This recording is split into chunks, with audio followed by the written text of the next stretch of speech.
یا ایہا الذین آمنو، اے ایمان والو، شہادت بینکم اذا حضر احدکم الموت، شہادت بینکم تمہارے درمیان جب کسی گواہ کو تم میں سے موت پہنچے، شہادت بینکم اذا حضر احدکم الموت، تمہارے درمیان جب کسی گواہ کو تم میں سے موت پہنچے، حین الوصیۃ اثنان ذوا عدل منکم، وصیت کے وقت دو شخص معتبر ہونا چاہیے تم میں سے، او آخران من غیرکم، یا دو گواہ ہو تمہارے سوا، ان انتم ضربتم فی الارض، اگر تم سفر پر گئے ہو زمین پر، فَأَصَابَتْكُمْ مُصِیبَةُ الْمَوْتِ، پھر تم کو موت کی مصیبت پہنچ جائے، تَحْبِسُونَهُمَا مِن بَعْدِ الصَّلَاةِ، پھر تم کو موت کی مصیبت پہنچ جائے، تَحْبِسُونَهُمَا مِن بَعْدِ الصَّلَاةِ، تو کڑا کرو، روک دو ان دونوں کو نماز کے بعد، فَيُقْسِمَانِ بِاللَّهِ، پھر وہ دونوں اللہ کی قسم کھائے، إِنِ ارْتَبْتُمْ لَا نَشْتَرِي بِهِ ثَمَنًا وَلَوْ كَانَ ذَا قُرْبَى،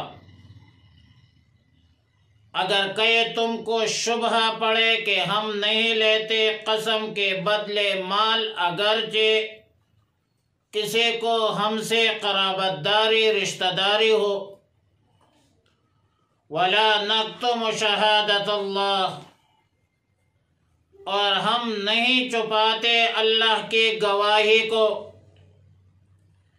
إِنَّا إِذًا لَّمِنَ الْآثِمِينَ،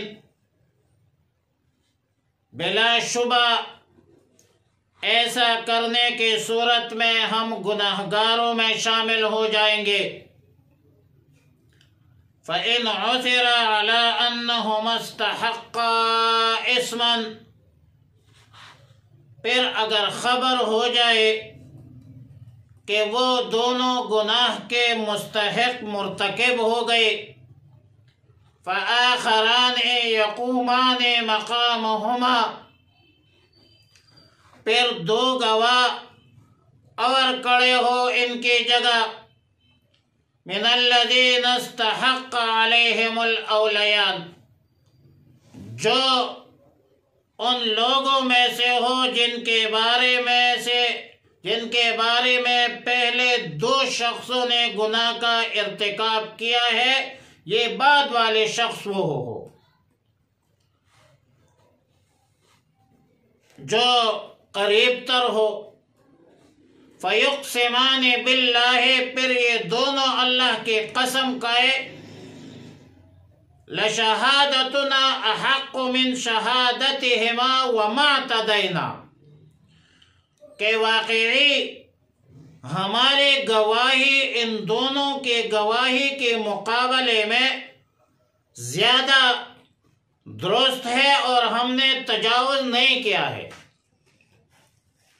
إِنَّا إِذًا لَّمِنَ الْآثِمِينَ، اور اگر ہم ایسا کریں گے تو بے شک ہم ظلم کرنے والوں میں شمار ہوں گے، ذَلِكَ أَدْنَىٰ أَن يَأْتُوا بِالشَّهَادَةِ عَلَىٰ وَجْهِهَا، یہ قریب تر ہے کہ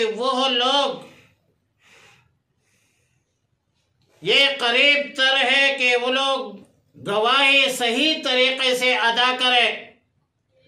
او یخافوا ان ترد ایمان بعد ایمانہم، یا اس بات سے ڈر جائے کہ ان کے قسموں کے بعد ان پر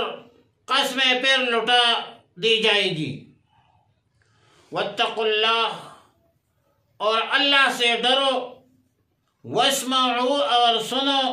واللہ لا یہدی القوم الفاسقین، اللہ رب العالمین فاسق قوم کو ہدایت نہیں دیتا۔ گزشتہ آیتوں میں دینی اصلاح اور دینی اصلاح کے احکامات کا بیان تھا، اور اب آیات مذکورہ آیات نمبر 106، 107، 108 سورہ مائدہ میں دنیاوی مصالح کے حوالے سے بعض احکامات کا بیان ہے، اور اشارہ ہے اس طرف کہ اللہ رب العالمین اصلاح المعاش کے اساس پر اصلاح المعاد فرماتے ہیں، اور حضرت شاہ صاحب رحمۃ اللہ علیہ نے سیاست کی جو تعریف کی ہے وہ یہ ہے کہ اصلاح المعاش والمعاد۔ بہرحال آیت مذکورہ میں حالت سفر میں اپنے مال کے متعلق، اپنے اسباب و سامان کے متعلق وصیت کا بیان ہے، اور واقعہ یوں تھا کہ قبیلہ ابن سہم کا ایک شخص تھا جس کا نام بدیل تھا۔ بدیل حضرت تمیم اور عدی بن بیدہ کے ساتھ سفر پر نکلا،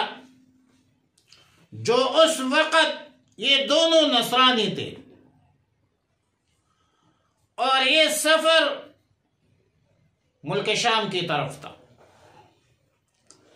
ملک شام پہنچ کر بدیل بیمار ہوئے، اور اس نے اپنی سامان، اسباب اور مال کی ایک فہرست تیار کر کے اسباب و سامان میں رکھ دی، اور اپنے ان دونوں رفیق سفر کو مطلع نہیں کیا۔ جب مرض بڑھتا گیا تو ان دونوں نصرانی رفیقوں کو وصیت کی کہ کل مال اور سامان میرے ورثاء تک پہنچا دیا جائے،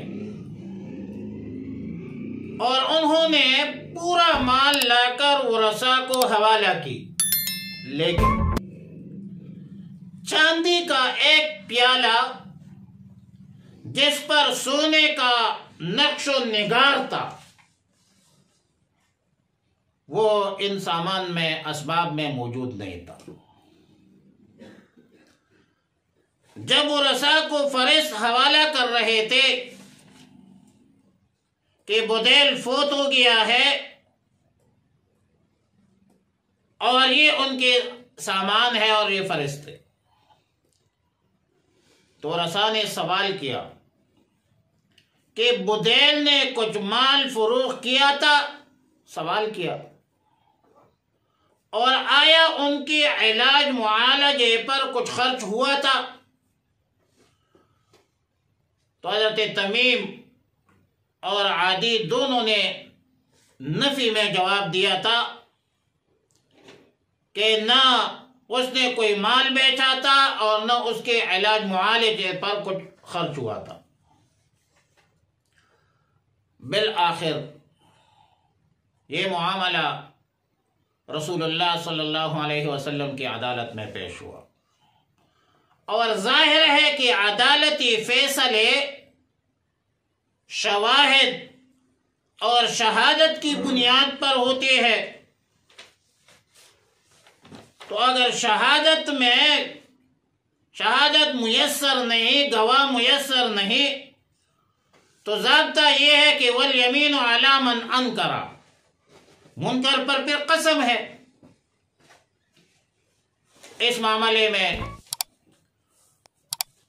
بدیل کے ورثاء کے پاس گواہ نہیں تھی، لہذا قسم دینا ضروری ہو گیا۔ تو ان دونوں نصرانیوں نے جو اس وقت نصرانی تھے قسم کھائی کہ ہم نے بدیل کے مال میں کسی قسم کی خیانت نہیں کی ہے اور نہ کوئی چیز چھپائی ہے۔ آخر کار ظاہر ہے کہ فیصلے اسی طرح ہوتے ہیں، قسم پر ہوتے ہیں۔ اسی قسم پر فیصلہ ہوا اور ان دونوں کے حق میں ہوا۔ کچھ عرصہ بعد یہ بات عیا ہوئی کہ وہ پیالہ ان دونوں نے مکہ کے کسی سنیار پر کے ہاتھ فروخت کیا تھا۔ جب سنار سے پوچھا تو کہنے لگے کہ میں نے میت سے خریدا ہے۔ اب چونکہ خریداری کے گواہ بھی موجود نہیں ہے، اس لیے دعویٰ کرنے میں ورثاء نے احتیاط سے کام لیا اور میت کے ورثاء نے رسول اللہ مبارک صلی اللہ علیہ وسلم کی طرف رجوع کر لی۔ اب پہلی صورت کے برعکس اوصیاء خریداری کی مدعی اور وارث منکر بن گئے، اور گواہ موجود نہ ہونے کی وجہ سے میت کے قریب ترین لوگوں نے قسم کھائی کہ یہ پیالہ میت کی ملکیت تھی اور یہ دونوں نصرانی اپنے قسم میں جھوٹے ہیں، لہذا جتنی قیمت پر فروخت کیا تھا 1000 درہم پر، تو وہ 1000 درہم جو ہے ورثاء کو دلائی گئی۔ اور بعض روایات میں ہے کہ حضرت تمیم رضی اللہ تعالیٰ عنہ نے خود بیان کیا کہ وہ جام یا پیالہ ہم دونوں نے 1000 درہم پر بیچ دیا تھا، اور پھر ہم دونوں نے یہ رقم آپس میں تقسیم کر دی۔ حضرت تمیم داری رضی اللہ تعالیٰ عنہ کا بیان ہے کہ جب میں نے اسلام قبول کیا تو مجھے اپنے گناہگاری کا احساس ہونے لگا، اور مرنے سے پہلے بدیل کے گھر والوں کے پاس میں گیا اور 500 درہم ان کو ادا کیا۔ پھر حضرت تمیم داری رضی اللہ تعالیٰ عنہ بڑے مجاہد بن گئے اور کابل شہر میں اس کا مزار ہے۔ آیات مذکورہ میں مسلمانوں کو حکم دیا گیا کہ یا ایھا الذین آمنوا شہادۃ بینکم، جب تم میں سے کسی کو موت آنے لگے تو 2 آدمیوں کو وصی بناؤ جو تم میں سے ہو اور نیک ہو، معتبر ہو، معتمد ہو۔ اگر اپنے قوم کے آدمی نہیں تو غیر قوم سے بنا دو، کافر سے بھی گواہ بناؤ۔ اور یہاں پر امام ابو حنیفہ رحمۃ اللہ علیہ نے یہ مسئلہ مستنبط کیا ہے کہ کفار کی شہادت بعض کی بعض پر جائز ہے، کیونکہ اس آیت میں کفار کی شہادت مسلمانوں پر جائز قرار دی، جیسا کہ او آخران من غیرکم کے الفاظ سے ظاہر ہوتا ہے۔ تو پھر تو کفار کی شہادت بعض کی بعض پر بھی طریق اولا جائز ہوگا۔ لیکن سورہ بقرہ کی آیت نمبر 282، یا ایھا الذین آمنوا اذا تداینتم بدین الی اجل مسمى فاکتبوہ، اس کو آیت تداین جس کو کہتے ہیں، وہاں پر ہے کہ وَاسْتَشْهِدُوا شَهِيدَيْنِ مِن رِجَالِكُمْ۔ یہاں سے اس آیت سے کفار کی شہادت مسلمانوں پر منسوخ کر دی گئی، لیکن کفار کی شہادت بعض کی بعض پر، کفار کی شہادت کفار پر جو ہے وہ اسی طرح برقرار ہے۔ قذافی القرطبی و احکام القرآن للجساس۔ اور امام ابو حنیفہ کے مذہب کی تائید اس حدیث سے بھی ہوتی ہے کہ ایک یہودی نے زنا کیا تو اس کے لوگوں نے اس کا چہرہ سیاہ کر کے رسول اللہ صلی اللہ علیہ وسلم کے خدمت میں، دربار میں، عدالت میں پیش کیا، تو رسول اللہ صلی اللہ علیہ وسلم نے گواہوں کی شہادت کے بعد اس کو رجم کرنے کا حکم صادر فرمایا۔ آیات مذکورہ میں من بعد الصلاۃ سے مراد صلاۃ عصر ہے۔ اس وقت یہ جو عصر کا ٹائم ہے یہ اسی لیے اختیار کیا کہ عصر کے وقت اہل کتاب اس وقت کی عزت کرتے ہیں، تعظیم کرتے ہیں، احترام کرتے ہیں۔ گناہ تو ویسے بھی، جھوٹ بولنا تو ویسے بھی گناہ ہے، لیکن عصر کے وقت ان کے نزدیک جھوٹ بولنا زیادہ گناہ ہے۔ لہذا معلوم ہوا کہ قسم میں کسی خاص وقت پر، خاص مقام پر اس کے قید لگا کر اس میں سختی کرنا، تغلیظ کرنا، یہ بالکل جائز ہے قذافی القرطبی۔ اس طرح کہ ہمارے پٹھانوں کے بعض علاقوں میں رواج ہے کہ مغرب کے وقت جو ہے وہ غلط بات کرنے سے گریز کرتے ہیں۔ آیات مذکورہ کے حوالے سے چند فقہی مسائل کا بیان ناگزیر ہے۔ نمبر 1، جس شخص کو مال سپرد کر کے اس کے متعلق کسی کو دینے دلانے کے لیے کہہ دے تو وہ وصی ہے، اور وصی ایک شخص بھی ہو سکتا ہے اور زیادہ اشخاص بھی۔ مسئلہ نمبر 2، وصی کا مسلمان اور عادل ہونا چاہیے، خواہ سفر میں ہو یا حضر میں ہو۔ نمبر 3، اول مدعی سے، سب سے پہلے مدعی سے گواہ طلب کیا جائے، اور شرعی ضابطہ کے تحت اگر گواہ پیش نہ کر سکے تو پھر قسم ہے، اور اگر گواہ شرعی ضابطہ کے مطابق پیش کرے تو پھر فیصلہ اس گواہ پیش کرنے والوں کے حق میں کیا جائے۔ لیکن اگر گواہ پیش نہ کر سکے تو مدعی علیہ سے قسم لی جاتی ہے۔ البینۃ للمدعی والیمین علی من انکر کے قانون کے مطابق، اور مقدمہ مدعی علیہ پر جیتے گا۔ البتہ مدعی علیہ نے جس پر آپ نے دعویٰ کیا اس نے قسم سے انکار کیا تو پھر مدعی کے حق میں فیصلہ ہوگا۔ مسئلہ نمبر 4،